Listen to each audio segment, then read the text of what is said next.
Halo semuanya, selamat datang di podcast Korupsi Mengapa Kita Harus Memilih dengan saya Restu Dewi. Pada hari ini kita akan membahas tentang korupsi, tentang masalah yang paling besar dan membesar di Indonesia. Korupsi bukan tentang hanya urusan politikus ataupun pejabat-pejabat, tapi dampaknya juga bisa kita rasakan dalam kehidupan sehari-hari.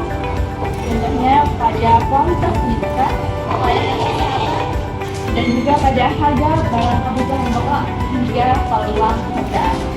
Pada episode kali ini kita akan bahas tentang apa itu korupsi, apa mencegah korupsi, dan bagaimana cara pencegahannya. Dengan itu kita akan mendatangkan beberapa narasumber yang bisa kita tanyakan untuk perihal soal. Pada hari ini kita akan mendatangkan narasumber yang pertama, yaitu ada Kak Okta. Untuk Kak Okta, silakan masuk. Hai. Halo guys, nama saya Biasa Bikin. Baik, untuk Kak Okta bisa tolong dijelaskan tentang apa itu korupsi? Oke, baiklah ya. Untuk secara sederhananya saja ya, korupsi itu adalah penyalahgunaan kekuasaan atau jabatan untuk keperluan keuntungan pribadi ataupun kelompok. Macam-macamnya pun sangatlah banyak, seperti suap, gratifikasi, tindak pidana, dan lain-lain. Baik, selanjutnya untuk contoh yang ada di Indonesia ini apa aja? Kasus sangat beragam, mulai dari anggaran desa, suap perizinan usaha, dan korupsi dalam proyek pembangunan. Dan kasus-kasus ini pun sangatlah kita sering dengar di berita. Jumlahnya tidak sedikit. Jadi selanjutnya dampak dari korupsi. Sebagai contoh dampak tidak banyak ya. Yang pertama itu meningkatnya kerugian negara, karena yang rakyat yang seharusnya digunakan untuk pendidikan, pembangunan dan infrastruktur yang begitu saja. Dan yang kedua itu turunnya kualitas pelayanan publik. Contoh fasilitas yang rusak, terus proyek tidak selesai, dan program sosial tidak tepat sasaran. Dan yang ketiga, kepercayaan masyarakat. Semakin banyak korupsi, semakin juga masyarakat itu sulit percaya dengan pemerintah dan lembaga lainnya. Dan yang keempat, itu ekonomi terhambat. Ya, negara dengan tingkat korupsi tinggi cenderung memiliki pertumbuhan yang sangat lambat. Oke, baik. Akan selanjutnya. Oke, terima kasih untuk kesempatannya hari ini. Semoga teman-teman dapat memahami penjelasan dari Okta.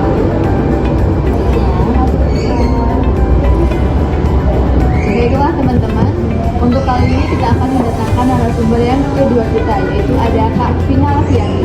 Untuk Kak Vina, silakan masuk. Silakan maju. Halo guys, baik, untuk Kak Vina Lafiani, apakah bisa tolong dijelaskan tentang penyebab dari korupsi itu? Penyebab dari korupsi itu ada 4 ya. Yang pertama, kurangnya transparansi. Ketika pengelolaan anggaran atau proses perizinan tidak terbuka, peluang penyalahgunaan akan jauh lebih besar. Yang kedua, lemahnya penegakan hukum. Banyak kasus yang telah ditandatangani atau proses hukuman yang tidak menunjukkan. Yang ketiga, budaya prinsip.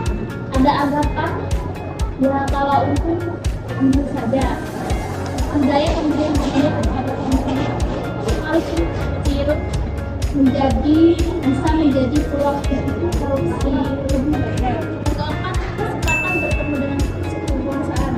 Ketika ada jabatan atau posisi penting tidak diberi pengawasan yang ketat, maka korupsi menjadi lebih besar.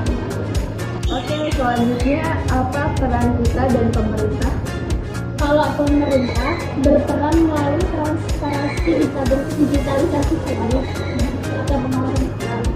Kalau masyarakat berperan dengan mengawasi, melaporkan tindakan yang mencurigakan, menggunakan hak suara yang baik, dan menolak praktik-praktik seperti penyadapan.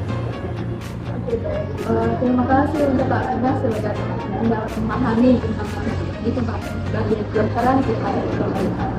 Terima kasih untuk Pak Abdullah atas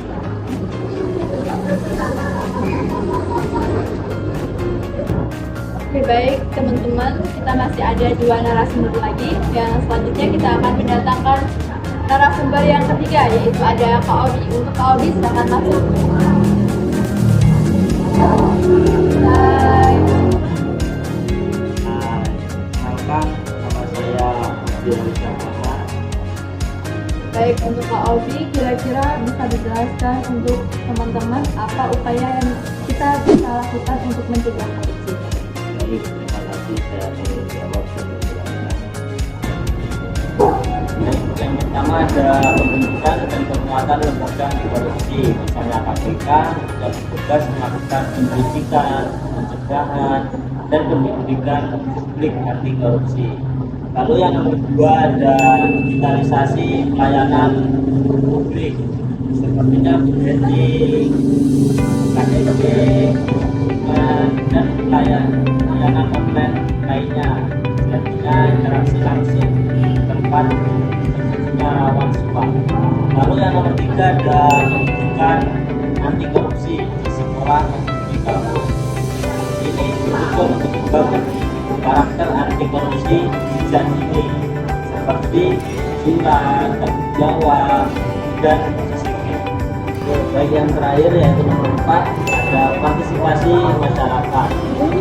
Banyak komunitas dan organisasi yang aktif mengkampanyekan gerakan anti korupsi, misalnya melalui seminar, aksi sosial, dan platform laporan publik. Oke, baik. Demikian penjelasan dari Kak Obi mengenai pencegahan. Oke, terima kasih Kak Obi atas waktunya. Sekian penjelasan dari ketiga narasumber kita. Tetapi kita masih ada 1 narasumber lagi, yaitu ada Kak Nur. Untuk Kak Nur, silakan masuk. Silakan duduk.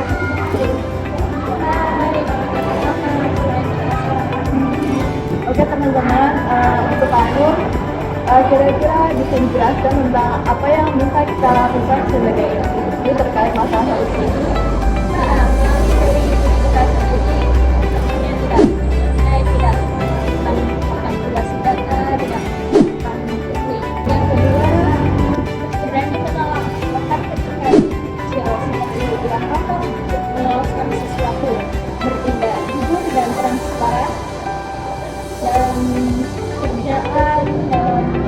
Pelajaran, bahkan kehidupan sosial. Yang terakhir ada menggunakan hak suara dengan bijak, memilih pemimpin yang bersih dan berintegritas. Penjelasan dari Kak Nur, semoga teman-teman dapat memahaminya. Terima kasih untuk Kak Nur. Oke, baik. Demikian penjelasan dari 4 narasumber kita. Semoga teman-teman di rumah dapat memahaminya. Ingat, korupsi bukan hanya masalah yang bisa diselesaikan dalam 1 malam saja. Perlu perubahan besar yang dilakukan dari hal kecil tetapi konsisten. Dan kita memahami dari apa itu korupsi, apa penyebabnya, dampak dan juga cara pencegahannya. Semoga kita semua dapat menghindari hal tersebut. Untuk teman-teman di rumah, mari kita tetap konsisten menjadi warga masyarakat yang bijak, kritis dan juga baik. Demikian podcast hari ini. Sampai jumpa di podcast selanjutnya. Bye bye.